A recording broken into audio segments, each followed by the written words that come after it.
I come to you in the name of the God who creates, redeems, and sustains us. Amen.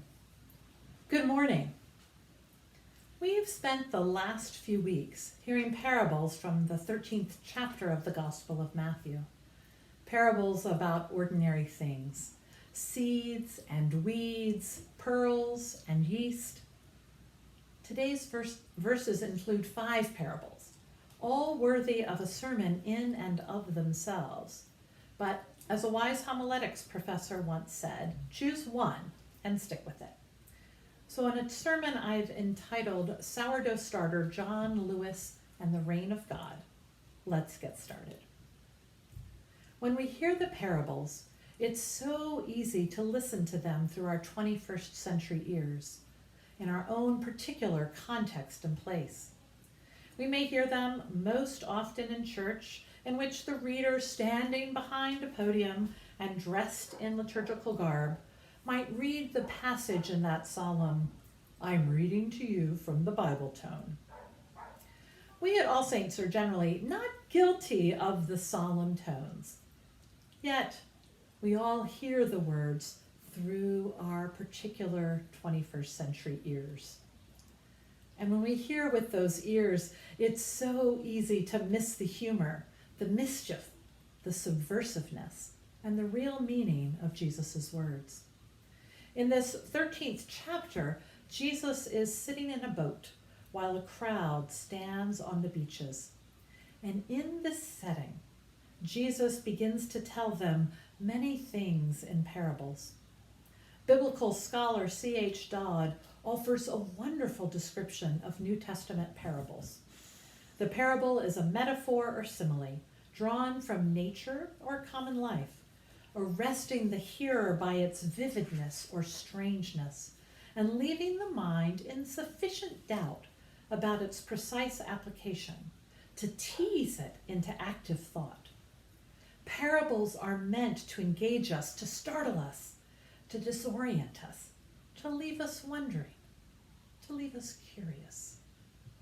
The most basic message of Jesus' parable is that things are not as they seem, that we must be open to having our tidy vision of reality shattered. The kingdom of heaven is like yeast that a woman took and mixed in with 3 measures of flour until all of it was leavened. Most references to yeast, to leaven, in our scriptures are not references to God's reign. Leaven is disdained as something corrupt, both in the Hebrew scriptures as well as the Greek New Testament. But Jesus, who so often turns the meaning of things on their heads, aligns yeast with God's reign. Not something that is corrupt, but something that is transformative. Now, up until the recent pandemic surge of sourdough starter devotees, most of us would hear the word yeast and think of this. These little freeze-dried grains are not what Jesus is talking about here. Active dry yeast was not actually developed until after World War II. Leavened bread, however, has been in existence since the time of ancient Egypt, whose people are credited with making the first risen bread. Perhaps a batch of dough was allowed to sit outside on a table before it was baked, and wild yeast cells were carried in by the wind, and they settled on that dough and grew, producing tiny bubbles of carbon dioxide and making the dough rise. The baker went ahead and baked the bread, wondering why it had gotten so big, and discovered that it produced a bread that was softer and more delicious. So it became the custom to let the dough stand for some time before baking. But this technique of just waiting to see if the wind would drop in some yeast was really hit or miss. And a baker discovered that a little dough raised in this manner could be used as sourdough starter for the next batch of bread. The portion of bread kept to start the next batch was called leaven. Today, it's what we would call sourdough starter. Meet Matilda, She is several months old, and I grew her myself from a recipe given to me by my friend Jennifer. What I have learned through this process is that cultivating sourdough starter and keeping it alive requires a number of things: patience, consistency, good flour, good humor, the support of others, and a willingness to try again and again to make the bread that is delicious and beautiful and all that you hope it to be. I can get giddy watching it get all bubbly in its container, and even more so when bubbles emerge on the dough that I've prepared, watching it rise over time.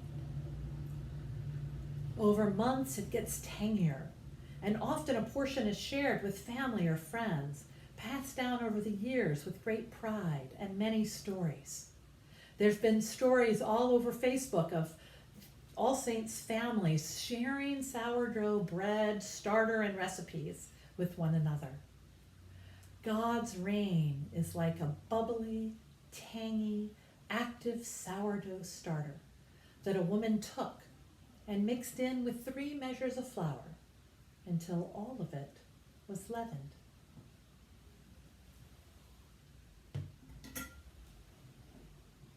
Three measures of flour. In our 21st century brain, we might hear about 3 cups, about the amount needed for a single loaf of bread. But no, the amount of flour is the most surprising part of this parable. 3 measures is actually a little over a bushel of flour, 1.125 bushels to be exact. That is a ridiculously large amount of flour. You'd need a 100-quart KitchenAid mixer with a dough hook as big as your leg to knead it. Translating into kitchen measures, 1.125 bushels is 144 cups of flour. 144 cups is enough to bake 52 loaves of bread, which results in 832 slices or 416 sandwiches. You'd also need a lot of sourdough starter to make this many loaves. So God's reign is like 25 plus cups of bubbly, tangy, active sourdough starter that a woman took and mixed in with 144 cups of flour until all of it was leavened. And the combination of this starter with the flour, the mixing and the kneading, the tending as it rises, the watching and the steadfastness brings forth transformation into something new, something fantastic, something beyond the imagination. The woman of our parable is feeding more than her family with the bread she is baking. The kingdom announced by Jesus as he sits in that boat and tells parables to the people gathered on the shore. The kingdom is like using enough leaven to feed the village. The reign of God is like a woman who wants to feed the world. It's a vision of life. It's a vision of God's justice, of God's reign, in which there is enough for all, in which all are welcome at the banquet. And it is a vision which God invites us to join. It is a vision God invites us to share with others. And God's reign is not something that exists only on the other side of the life, beyond the grave. Every time we pray the Lord's Prayer, we pray for God's kingdom on earth as it is in heaven. Yet that kingdom, that reign on earth, can seem elusive. It can seem difficult to see, difficult to find. It can lead us to wonder if it's even worth pursuing. I listened last week to a series of tributes to John Lewis. And the one in particular that struck me was by historian John Meacham. who, on reflecting on John Meacham's life, which was by no means easy, in which he faced violence and segregation and anger and hate at so many turns, that through all of that, Meacham said, John Lewis believed in the efficacy and possibility of bringing the kingdom of heaven to earth.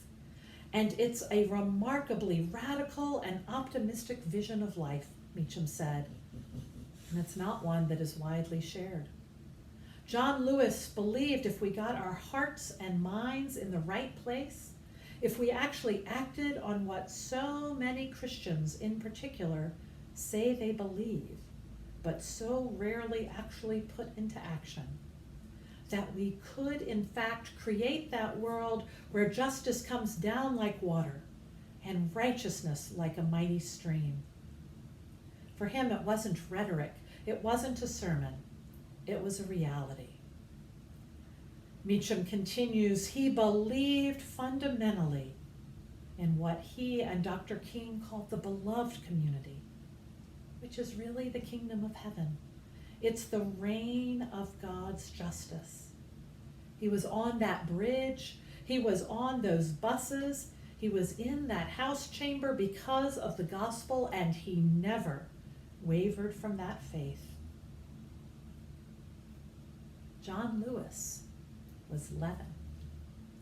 One single person called by God, whose words and actions and deep faith and deep optimism, working in community with others, transformed this nation, even though he died knowing how much work was left to be done.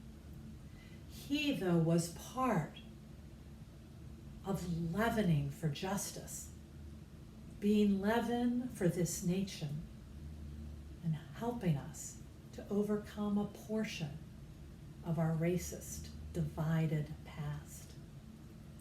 We have proclaimed that our greenlining campaign is leaven, that our contribution to help Lawndale reclaim their community might be part of that bubbly starter that allows a new thing to rise.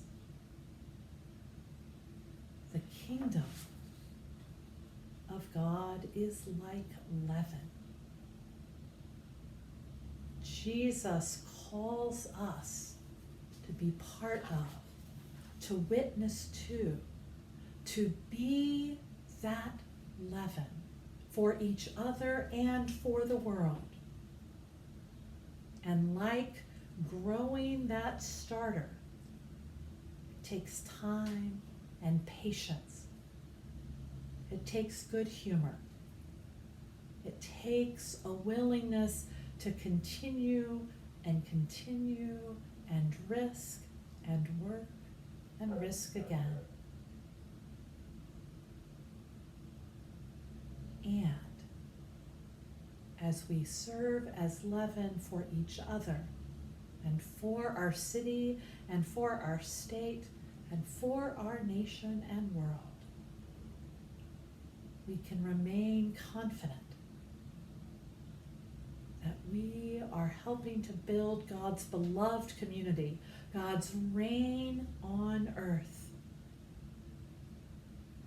that we may build that world where justice comes down like water and righteousness like a mighty stream. Amen.